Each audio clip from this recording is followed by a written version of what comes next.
Today on the Topping Show, Porsche patents an 18-cylinder gas engine, Amazon has a goal to replace 75% of their warehouse employees with robotics, a video of a public school teacher at a No Kings protest mocking Charlie Kirk's death goes viral on social media, a video of mayoral candidate Zohran Mandani saying he wants to remake the state in an image of his own people receives criticism, and Ford has yet another recall, this time 330,000 plus of the Ford Mustang. All of that and much more on the Topping Show.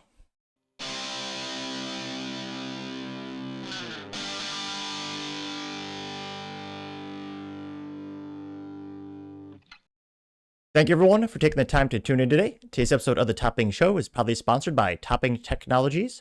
Topping Technologies is an IT value-added reseller and services company with a special proficiency IT security. Heck, I see their founder at least twice a day. Gotta say he's quite handsome and brilliant. He's me, you see, that's the joke. If you're an IT leader or business owner, reach out to the team at sales@toppingtechnologies.com. Also, still giving away a free Flamethrower with every IT purchase with Picatinny rail adapters so you can mount to any standard AR-15 like all awesome accessories can be. Go to toppingtechnologies.com and click the Flamethrower button to learn more and see me shooting a flamethrower. And lastly, trying to get to 6,000 subscribers by the end of the month, so if you can click that button and tell your friends, I would greatly appreciate it. Now going over to the business part of the podcast, you have Porsche patenting an 18-cylinder engine, and it looks amazing. I can't but think, if this actually goes in production, who's going to be the first person to buy it and do an engine swap on a Porsche Cayman? Which, I mean, it's one of those things in automobiles, you can make it fit if you jimmy it around a little bit. You can make it happen. I mean, someone put a V8 Hellcat engine into a Mazda Miata. I mean, the aftermarket community is insane. I love it. Now, this is brought to us thanks to Motor1.com, specifically Anthony Allianz, who's a writer over there. And he says, quote, Porsche just patented an 18-cylinder engine. It looks wild. He says, gas is back, baby, and Porsche's latest patent could support 9, 15, or even 18 cylinders.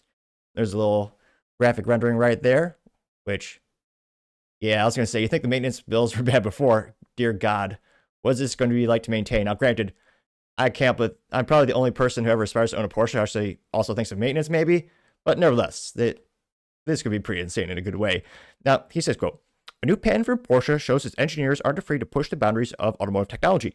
The automaker submitted a filing for a new W-shaped, space-optimized combustion engine that depicts it with 18 cylinders, 6 per bank, but it could fit in an assortment of potential products. According to the filing, the engine could, quote, have a different number of cylinders. That means Porsche could build an engine with 9 or 15 cylinders, 3 banks of 3 or 5, with a relatively short engine block. And let's get a better rendering on the screen there, which, that'd be amazing. The patent shows a true W-shaped engine too, unlike previous designs such as Bugatti's. The Chiron featured an engine that had 2 narrow V-banks with 8 cylinders each, sharing a single crankshaft.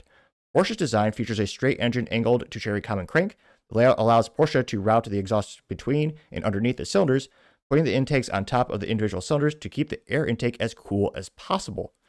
According to the patent, which has been translated, of course, because, well, I can't speak German, this design's main advantages, quote, is that the friction losses of the airflow are minimized, and that it creates a clear separation between the air intake and the exhaust device can be formed so that the fresh air can be sucked in, cannot heat up via the wall heat. Cooler air leads to an increase in achievable performance. Porsche also said the engine could accommodate a turbocharger per bank, resulting in a triple turbocharged W18 engine that's as long as a straight 6, which, oh, that would be amazing.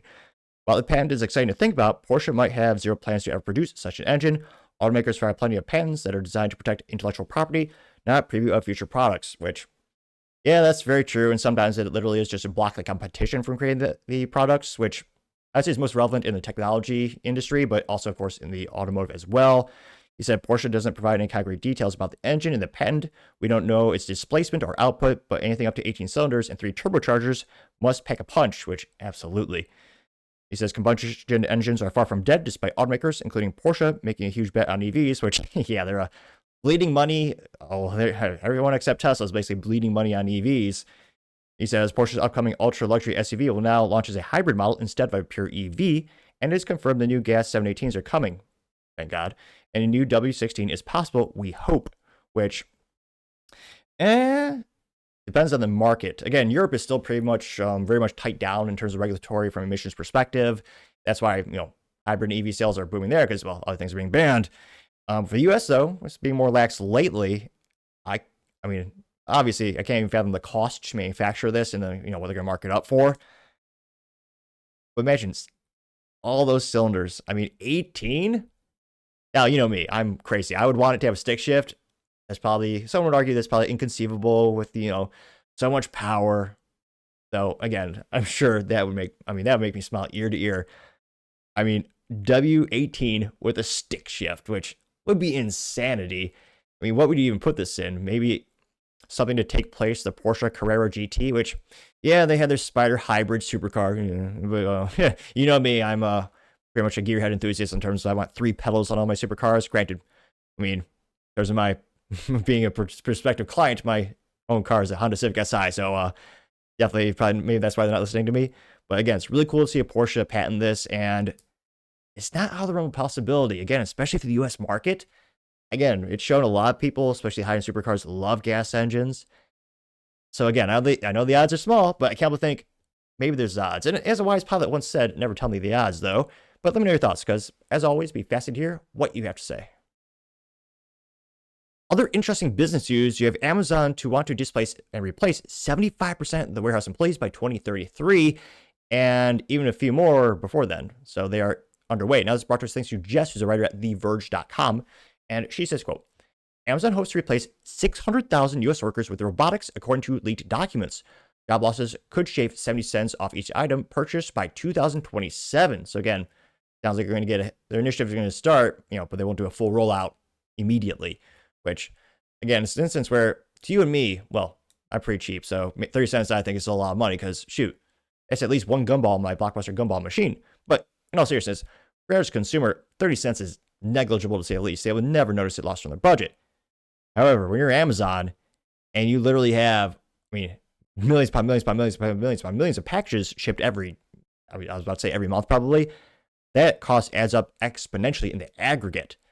Now, granted, this is going to probably blend into the ethics and politics and culture of the whole business world, but it's one of those things where I think the average consumer, maybe they would rather pay that 30 cents so that their neighbors have a job. I don't know. Let me know about that thoughts in the comments. Now, going to the article and again, the tech, you're going to see some of those robotics moving things around in the warehouse there already. Now, again, credit to Jess over at TheVerge.com, and she says, quote, Amazon is reportedly leaning into automation that will enable the company to avoid hiring more than 500,000 U.S. workers. Citing interviews with international strategy documents, the New York Times reported that Amazon is hoping its robotics can replace more than 600,000 jobs it would otherwise have to hire in the United States by 2033, despite estimating it'll sell about twice as many products over that same period, which, talk about an insane sales growth strategy, or just sales growth trajectory, double their sales by then. And again, that's absolutely conceivable. Of course, Amazon is the largest e-commerce platform on the planet, and I don't see them going away anytime soon. Next competitor is Walmart.com, which is really bolstered because of the sales of, a lot of people are buying groceries on there. So, again, groceries are 1% to 2% profit margin, industry average. So that's, terrible in terms of a business model. Now, they say, quote, documents reportedly showed that the Amazon robotics team is working towards automating 75% of the company's entire operations and expects to ditch 160,000 U.S. roles that would otherwise be needed by 2027. That, again, would save the company 30 cents on every item that Amazon warehouses and delivers to customers, with automation efforts expected to save the company, this is that cost adding up the aggregate, $12.6 billion from 2025 to 2027. Amazon has considered steps to improve its image as a good corporate citizen in preparation for the anticipated backlash around the job losses, according to the New York Times. It continues saying, quote, reporting that the company considering participating in community projects and avoid terms like automation and AI, more vague terms like advanced technology were explored instead, and using the term cobot for robotics that work alongside humans. Get it? Like a coworker? Cobot? Yeah, that's not great marketing, but again, they have monopoly nearly. I don't think they don't really have to worry too much about backlash. They say, again, in the interview to the Verge Amazon spokesperson Kelly Nantel said that leaked documents reflect its perspective on just one team. And do not represent the company's overall hiring strategy now or moving forward. Yeah. Now, she says, quote, leaked documents often paint an incomplete and misleading picture of our plans. And that's the case here. In our written narrative culture, thousands of documents circulate throughout the company at any given time, each with a varying degree of accuracy and timeliness. Unquote. Again, this is according to Nantel. She continues saying, quote, we're actually hiring at operations facilities across the country and recently announced a plan to fill 250,000 jobs or 250,000 positions for the holiday season, unquote, which again, those are, any jobs are good jobs in terms of that'll be an opportunity for someone, especially during the Christmas season. Some people want some extra jingle in their pocket, pun mildly intended. But again, those are very, very, very, as they said, season. Well, they say holiday season. As it says right there, seasonal. You see the same thing with Walmart, Target. Most major retailers do ramp up their employee headcount during the Q4 because that's, they call it back in black for a reason. Fiscally speaking, that's where they become profitable. That's where they do a massive amount of sales. But again, those are very temporary. So it's funny she's kind of bragging about that. That's every year. And again, I'm not poo-pooing them necessarily, but again, you're comparing apples to oranges in this case. Now, they say Amazon told the New York Times that its executives are not instructed to avoid using certain terms when referring to robotics, and that community involvement is unrelated to the company's automation plans. They also say, quote, since no one else has the same incentive for Amazon to find the way to automate, once they work out how to do it profitably, it will spread to others too, unquote. This is from Darren, who's a winner of the Nobel Prize in Economic Science last year. Not going to purposely butcher his last name, but it's kind of, I think, inevitable. Darren Asimogul.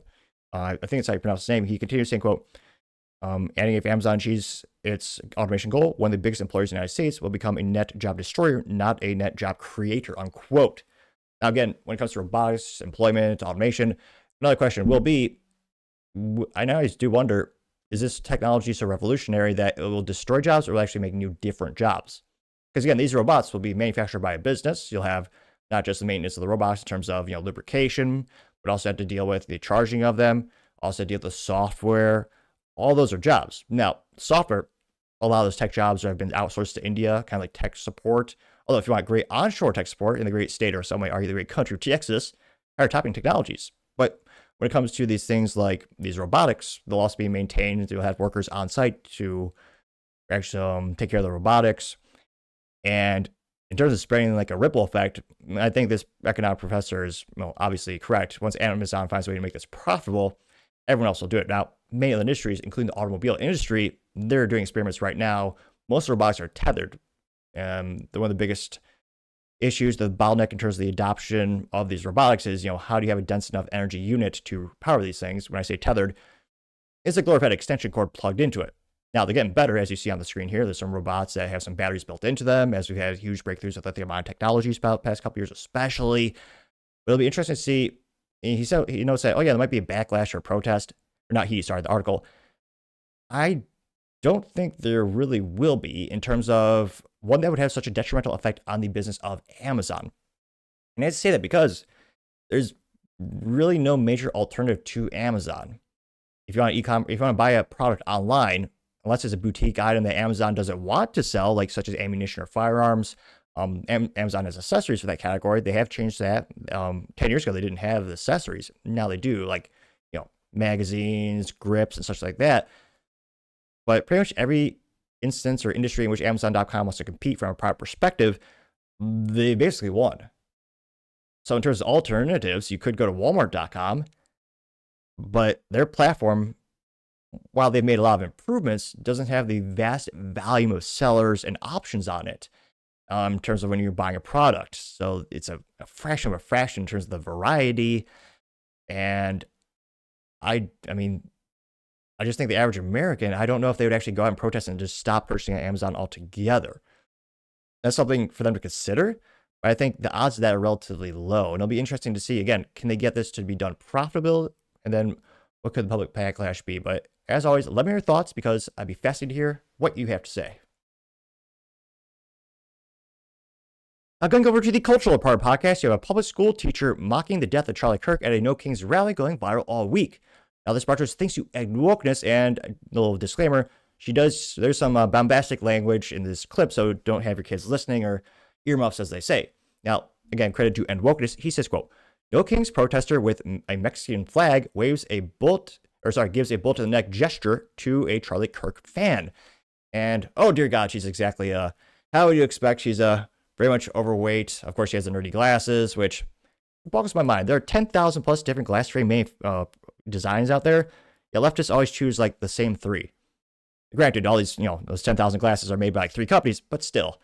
I'm sorry, I should put a visual disclaimer on the screen. You can now see her, which, And again, I don't have much ground to stand on, I suppose, from a visual perspective, but oh dear God. But here is a teacher at a No Kings protest, which, yeah, last time I checked, Kings are not elected, but nevertheless. Hey! Let me adjust the volume there. Hey! You ever heard of Ozempic, you fat ass? So someone is telling her, you ever heard of Ozempic? And you see a teacher taking her large sausage-like finger and poking herself in the neck, again, mocking the death of Charlie Kirk. And again, she's a public school teacher in America, but of course she has a Mexican flag, apparently, which always boggles my mind. My family's from Cuba. You'll never see us waving a Cuban flag. A country sucks. That's why we came here legally. And surprisingly enough, on an aeroplane. We didn't swim here. Thank God, because I can't swim. But nevertheless, yeah, she's mocking the death of Charlie Kirk. And he tells her, have you ever tried Ozempic? Which, I'm not a doctor. I am a fan of good old hard work, diet and exercise. But nevertheless, this went very viral. Got 16.9 million views and 29,000 likes. Though the first comments come to us thanks to Three-Sided Story saying, quote, psycho. There's a screenshot picture of her pointing at her many chins. Oh, the chins, I guess that's on her neck. Getting 6.2 thousand likes. And Wokus responded saying, obese psycho, getting 7.1 thousand likes. American AF says, quote, get her fired from work and take away her EBT, getting 2.3 thousand likes, which, I mean, there's no evidence that she's on EBT. Let's see here. Wow. And again, some people are being more bombastic in what they think should happen to her, which, again, even though she's disgusting on the inside and the outside, I don't think it should be any physical or any actual physical violence towards her. Valentina Gomez says, quote, pieces of garbage, getting 1.8 thousand likes. Arthur Eagleman says, effing trash, getting 1.4 thousand likes. Ant Van Soul says, quote, this is who they are. Look at the face of evil and remember it. Don't look away. They don't want you quiet. They want you dead, and they will dance on your grave when you die. Because we all live in such a way that our enemies celebrate when we die because we are so effective. Getting 1.8 thousand likes. Ace Electrician back in the comments again, saying, quote, look at the size of her. She's ironically slowly killing herself by putting stuff down her own neck. Getting 116 likes, and yeah, fact check true. And again, she might always have that caveat when it comes to health issues. Because again, I know people who do have detrimental health issues that make it difficult for them to lose weight. That is a thing. There are some people who, again, have some pre-existing conditions. And I applaud anyone who actually gets their life together, or rather gets into shape. However, a vast overwhelming of Americans are out of shape due to diet and exercise. And again, Lord only knows how to put in the food supply these days. But again, there are healthier choices to be made that can be made at the same cost as the junk food that people usually eat. Yeah, Planet of Memes, a little disappointed. Planet of Memes had no memes at all. This alleged Planet of Memes says, quote, there's no middle ground with people like this, getting 193 likes. David Sullivan, pronouns are prosecute Fauci, says, quote, Charlie gave his life for the truth. There's a picture of Charlie Kirk. It says, quote, Charlie Kirk did what no political figure on the left would have ever dared to do. He gave those who disagreed with him a chance to debate, and they killed him for it, getting 88 likes. The conservative alternative says, quote, this isn't immigration, folks. It's straight up invasion. These foreigners are well aware of this, but many right-wing Americans are not prepared to admit it. This is a hostile enemy force, and until we wrap our heads around that, we won't be ready for what's coming, getting 120 likes. Alzupa says, quote, this is the disgusting face of the left. Does anyone know who this vile woman is? Getting 258 likes, which, when I hear that, is it just me? When he says vile woman, I just hear like a Trump accent. This is a disgusting face of the left. Does anyone know who that fat, vile woman is? Disgusting. She makes Rosie O'Donnell look attractive, which I thought was impossible. Keep her in Ireland, we're not taking her back. Keep her in the land of the field of potatoes by the DeLorean factory that's long since closed, which, I mean, Trump didn't say that per se, but perhaps something to that effect. And fun fact, that's where DeLoreans were manufactured back in the day. You also have Sajisi Eternia saying, quote, behold the tolerant left, waving a foreign flag while miming the murder of an American citizen. This isn't a protest against kings, it's a raw, violent hatred of the anti-American mob unmasked. The definition of fascism is anyone who stands in the way. They don't fear tyranny, they are the tyranny they project us to be. In 388 likes. Also have David Santa Clara saying, quote, this is why I'm so confused by TPOSA is showing up in colleges now without security or mace. They're going to use violence, be prepared, getting 200 likes, which, yeah, you should definitely have your own security detail and be prepared. Now, that also would greatly increase, the cost. Again, that's costs as well as the convenience. Usually when you're dealing with security, the more secure you are, usually the more difficult things are and more expensive it is. Very similar to cybersecurity when talking about physical security and how they bleed together as well. And I'm not sure what the budget is for Turning Point USA. I heard it was an $80 million a year company in terms of revenue. But that being said, to have security detail on site is no cheap thing. And to multiply that by all the different instances they're having across the US, I don't know if that'd be fiscally conceivable with the current income right now to protect all those sites. I think they should, but I don't know if that's viable, unfortunately. You also have William Prescott having a screenshot of a gal. I don't know if is this real? It's a very large gal, and sure, this is no Kings. She has, of course, crazy, weird glasses, short purple hair, and she's on an airplane. And there's no Kings, no walking, no hiking, no biking. Getting 2.2 thousand likes. Cultural War Intel says the new poster child for the left. They have a picture of her. It says evidence that liberalism is a mental disorder, getting 2.5 thousand likes. Which, let's see. Yeah, it's interesting. I don't see anyone on the right ever really gleeful when anyone on the left is hurt or passed away. Well, interesting enough, most of the violence is done against people on the right, historically speaking. That's only a coincidence. Scrolling down more and more. Oh, looks like she is her name is Lucy Martinez. She's an elementary school teacher from Chicago, which, again, it's one of the bluest states in the union. I'm not surprised. Kind of the culture of Chicago, which I'm sure will be a great, safe place to live sometime soon. Just like the Chicago Bears will be a great football team soon. Which I guess that's a little dark humor and sports humor because, yeah, it's been a couple decades. Let's just say the last time the Bears won the Super Bowl, they saved it to a floppy disk, which might show my age. If you're younger, a floppy disk is the little save icon. It used to actually be a metallic disk, which is also a little bit of tech history for the day, I suppose. And we'll see, again, in terms of her constitutional protected right. She's a public employee. I don't think, again, she's not making a articulately specific threat against an individual. She's celebrating. Again, I think she'd be, morally, I think she's obviously morally bankrupt, vacuous. I do wonder, will the school actually take action in which they could fire her for her? Because again, being public sector, your speech is very much protected. You're part of the government. If you're, private sector, you have an employee who does that, especially at will state, you can fire them like that. So it'll be interesting to see if she actually has any negative ramifications. Again, she's probably in the teachers union, so I'm pretty skeptical, but let me know your thoughts because, as always, be fascinated to hear what you have to say. Going over to the political part of the podcast, you have mayoral candidate Zohran Mandani having a video of himself saying he wants to remake the state in his image, going viral on social media. Now, this brought to us thanks to End Wokeness, and he actually just quotes Zohran Mandani, and this is, I believe, it's a video for a couple years ago because he has looks like he's an old-timey thief from a Western movie. I think it's during the pandemic because his mask is just a handkerchief, which I suppose, who's that guy in Hollywood who wears those? Guy in Dead might find fashionable, I suppose. Though it's just a red handkerchief. There's no fancy display on it or not really an ornate design. But nevertheless, this is Zohran Mandani, who's the New York City mayoral candidate. We came here to remake this state in the image of our people. Which, again, the odds of him getting elected are over 80%. So, the odds he'll be able to achieve that. We'll see. And again, this pretty valid. Got 2.3 million views and 16,000 likes.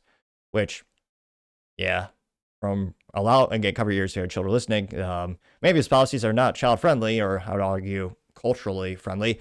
You also do things like, disband the police, rewrite the laws so you don't prosecute hardly any crime, wants prostitution to be legal, wants to ban guns, wants the government to run grocery stores, which it's amazing how many people think a government-run grocery store would be a good thing. Just a couple months ago, one went bankrupt because obviously that was one of my favorite metaphors is the ineptitudes of the U.S. Postal Service or the government in general, which again, thanks to I don't know if it's a combination of morons or corruption or maybe a little bit of both, thanks to Democrats and Republicans, we're, again, $37 trillion in debt. The government isn't good at much, and they just keep losing money, which the government also wins every single lottery. Like the Mega Millions, they win, 40-50% of that, and they still lose money, and they tax the hell out of us on some states, on a federal level. Even with all that, they still lose money. It's almost unfathomable how corrupt or moronic you'd have to be to keep losing money under those circumstances. Now, one of the first comments comes to us thanks to Zach, who says, quote, the Defias Brotherhood isn't sending their best, getting 5.1 thousand likes, which, again, I might be butchering that, not purposely. necessarily. Medical Patriot says, quote, ladies and gentlemen, our next mayor of New York City. And I think this is a doctored picture of the Time magazine because they're usually very much more friendly to Democrats. There's a picture of Zohran holding the Statue of Liberty is bleeding. It says, death to America, Zohran Mandani, gained 1.7 thousand likes. Paul Zupa said, quote, Democrats will get what they vote for in New York City. New York City will become a ghetto and rich people will leave, just like what happened to Chicago, gained 908 likes, which, yeah, fact check true. Zohran Mandani also wants to tax the rich even more. He wants to increase it to 52%, which, again, is almost hilarious, his lack of logic or reason.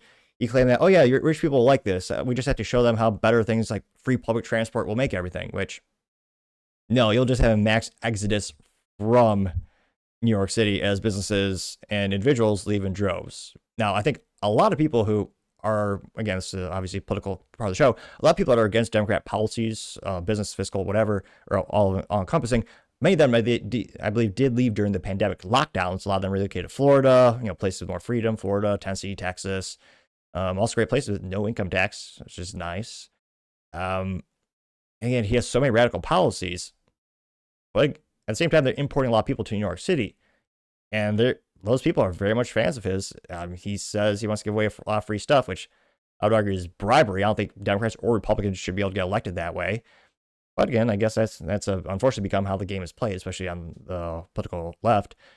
Texas Bites says, quote, like I said before, every now and then you see Mandami's truth behind that bullshit smile, which is filled with rage and hatred, getting 1.3 thousand likes. Alzupa says, exactly, his smile is completely fake. He's a radical jihadist terrorist. He must be deported, getting 764 likes. Which, I can't make much fun of Zohran Mandami's face or his looks because, well, I look like this. At least he does suit up. That's one thing he does right, like most cliche politicians. Let's see, is anyone standing up for him? Lee Kuan Yew says, quote, with his face covered, of course, getting 127 likes. Paul Zupa says that's what terrorists do, getting 102 likes, which again, during his little clip there, he was covered, or his face was covered. Let's see, scrolling down more and more. Anyone sticking up for him? Cool Guy, spelled K-E-W, has a picture of the Twin Towers, and it says, I'll give you 2,296 reasons not to elect a radical Muslim as New York City mayor. Get 140 likes. Did he work for the CIA? I guess a dark humor joke. Let's see. Not too much people. Not a lot of folks sticking up for him. Now, again, that being said, his ratings, all these polls, and again, got to take every poll with a grain of salt. But again, he is winning by leaps and bounds right now. So, again, I'm not a gambling man, but the people who are gambling, folks, are putting more money on Zohran. So I suspect there's a high propensity that he will win the election in November. But let me know your thoughts because, as always, be fascinated to hear what you have to say. Now, going over to the business blunder of the day, you have Ford, yet another recall, this time the Ford Mustang, and over 330,000 of them. That's brought to us thanks to Corny, a writer at cars.com, which somehow still, I was about to say somehow still in business. It's good for window shopping. I think more of the older folks like the website, reminiscent of my high school window shopping on them internets, looking for dream cars and never being able to afford them, but browse. It's fun to window shop. Now, again, it's credit to Corrine, who's a writer at cars.com. He says, quote, Ford recalls 332,000 plus Mustangs for seatbelt pretensioners, which, whoops. I don't know how they messed that up. Cars.com, do they not know how to load a page here? Maybe try to reload this really quick. I always do a network assessment, before I record, and it's always pretty good. And again, it is kind of cliche, blame the network. There we go. Cars.com might need some more servers or something. Here you can see the Ford Mustang right there. America's pony car, which, give them credit, they won the pony war since GM's killed the Camaro multiple times, and this time yet again. The Challenger's also been killed multiple times from Dodge. Same with the Charger, or even worse, try to bring it as an EV to the market, but nevertheless. Getting credit to Corrine at Cars.com. She says, quote, Ford is recalling more than 332,700 examples of the Mustang sports car over an issue with the front seat belts that may increase the risk of an injury or during a crash. Whoops. Affected vehicles include model year 2015 to 2017 Mustangs, and she says that, quote, water and road salt may corrode the front seatbelt anchor pretensioner cables, causing them to break. Whoops. This may prevent them from restraining an occupant in the event of a crash, increasing the risk of death or an injury. Whoops. Well, it's a good thing you never have Mustangs out in the rain or salt. Oh, wait, they are a vehicle that goes outside well, usually very deadly and dangerous when they go to car shows and wipe out. But nevertheless, now it's actually dangerous to the driver as well as pedestrians. Now they say, quote, to resolve this issue, dealers will replace both front seat anchor pretensioner assemblies and remove sections of the carpet and underlayment that contact the cables as necessary for free. Which, again, it's a recall, always free to the consumer, but dealers hate them because they get, we call it warranty pay or recall pay, which is a fraction of the normal rate they usually make. And shareholders aren't happy because it makes the company less profitable. And consumers have to go to a dealership, which Lord knows most people don't like to do that either. So it's free, but it costs everyone, either time or dealership money, or the dealership, does it for free, but opportunity cost. They also say that interim letters notifying owners of the safety risk will be mailed this month. Additional letters will be sent once a final remedy is available, which Ford expects will come in January 2026. They say those with questions can contact the automaker at 866-436-7332. The recall from Ford is 25S92. Again, you can reach out to Ford at 866-436-7332. Recall 25S92. And if you want to call the government entity, which I recommend it, they say you can also reach out to the National Highway Safety and Traffic Administration at 888-327-4236. And again, Ford has had over 117 recalls this year, which is the most of any automotive manufacturer, which is impressive, but not in a good way. And again, the Mustang sales have gone down lately, I think in part due to Americans having less disposable income. Again, this is still one of the faces of the company. It's a fun sports car. They should, and again, usually, sports cars are a little bit more profitable for the company. So it's the thing where they should have extra attention, I believe, to the Ford F-150 and the Ford Mustang, the real one, not the EV. But nevertheless, because that's the face of the company they're best known for, they're beloved for. And you have yet another recall for your pony car. Gotta say, Ford, you are certainly the business blunder of the day. Thank you, everyone, for taking the time to tune in today. You can try to get to 6,000 subscribers by the end of the month, so you click that button. Greatly appreciate it. Also, give me a thumbs up, thumbs down, and a comment. It's a great way to give me some additional feedback, letting me know how I can make the show better and better. Lastly, don't forget to take time to tell your family, tell your friends, tell your coworkers, heck, tell your enemies, tell anyone, everyone. Just stay safe and fight the good fight.